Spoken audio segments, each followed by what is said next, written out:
uma cidade histórica que se localiza no estado do Rio de Janeiro, a 158 quilômetros da capital. Atrai milhares de turistas por ano devido à sua história e praias belíssimas. Ao ser fundada em 1667, Paraty possuía fortes e construções, muitas criadas por maçons. A influência da maçonaria pode ser notada em vários detalhes da arquitetura da cidade. As casas do centro histórico, que ficam em esquinas, possuem 3 cunhais de pedra, formando um triângulo imaginário, onde em apenas um lugar pode-se obter a visão exclusiva de ruas, o que facilitava a segurança. O centro histórico de Paraty foi construído com 33 quarteirões. Na Europa, os símbolos maçons tinham que ser discretos por causa das frequentes perseguições. O mesmo não acontecia em Paraty. Os sobrados, cujos proprietários eram maçons, possuem faixas repletas de desenhos geométricos de linguagem maçônica. 2 cores são básicas na maçonaria: o azul e o vermelho, associadas ao branco, sendo o azul usado pela maçonaria simbólica e o vermelho pela filosófica. Na fachada de diversos sobrados, onde podem ter vivido cidadãos maiores ou menores dentro da hierarquia maçônica, encontram-se estampados alguns desses símbolos mais representativos, como o triângulo, grande signo da maçonaria, supremo arquiteto do universo, e o pentagrama, a dominação do corpo pelo espírito, o compasso, a precisão e a exatidão, e o esquadro, a regularidade e boa ordem. Devido às epidemias de cólera e febre amarela que ocorriam em algumas partes do Brasil, havia em Paraty uma grande preocupação com a salubridade. O projeto de vila previa algumas medidas nesse sentido. As ruas foram feitas com pedras no estilo pé de moleque, com uma leve curvatura para evitar o vento encanado, considerado na época um transmissor de doenças, e de forma a escoar a água da chuva e permitir a invasão de marés mais altas, motivo pelo qual as casas foram construídas pelo menos 30 centímetros acima do nível da rua.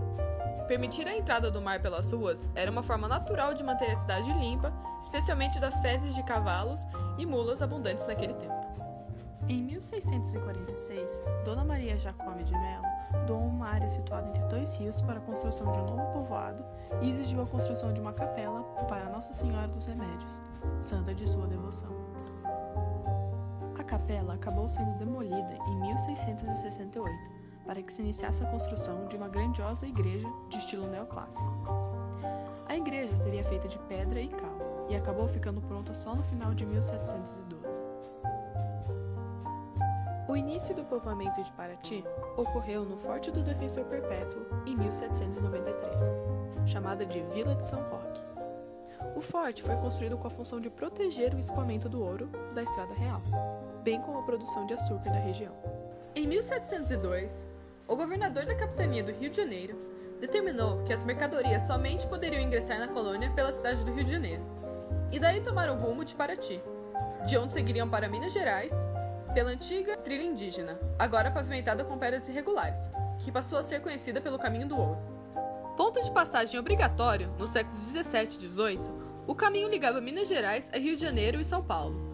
No chamado Ciclo do Ouro, Paraty exercia a função de entreposto comercial e também, por sua posição geográfica, porto escoradouro da produção de Minas Gerais para Portugal. Foi uma das mais importantes cidades portuárias do século XVIII.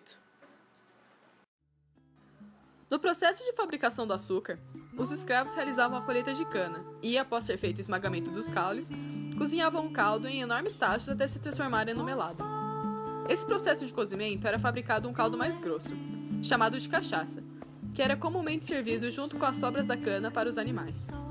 Entretanto, na medida em que a popularização da bebida se dava, os colonizadores começaram a substituir as caras bebidas importadas da Europa pelo consumo da popular e acessível cachaça. Atualmente, essa bebida destilada é exportada para vários lugares do mundo. O comércio de artesanatos e lembrancinhas da cidade também ocupa uma posição de destaque. Em 2000 e 2010, a população de Paraty teve uma taxa de crescimento anual de 2,42%.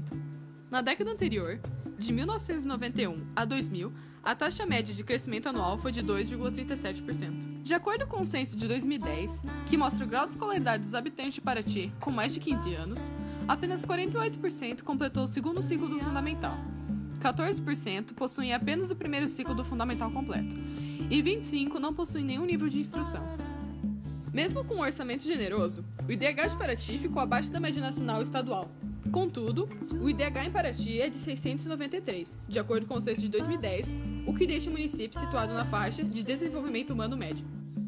De acordo com a funcionária pública Juliana Moreira, Paraty possui um centro histórico que é muito visitado por estrangeiros e moradores dos arredores. Eu gosto da arquitetura, tá? Da tranquilidade, da paisagem em volta, né? Eu acho o centro histórico assim, com a montanha, tudo visual. Muitos turistas acabam também visitando Ilha Grande, que possui uma riquíssima natureza e monumentos históricos como o Lazareto, mais conhecido como Colônia Penal Cândido Mendes, e o Aqueduto. Malcolm Rushers, turista australiano, disse que pretende voltar ao Brasil com sua família outras vezes, para visitar novamente Paraty e Ilha Grande, que chamaram muito a sua atenção. So we came to Rio, we've been to Iguazu, and now we came to Paraty. How did you like the forest and the nature around here? Yeah, Is lovely. it different? Good. from- It's good, but we only came yesterday. Oh, I see. Yes, to here, and unfortunately with the weather, not too Yeah, good. But yeah. you know, we still have a look around. We like the town, the old part of the town, beautiful. You know, so today now we came more into the country, if you like, have a look at the fort, and we'll wander somewhere else. A história e arquitetura de Paraty ainda prevalece nos dias de hoje, graças a seus moradores, que a mantêm viva e conservada. A cidade ainda permanece viva graças aos seus festivais como o da Cachaça e o Festival Flip de Literatura, que atraem milhares de turistas todo ano.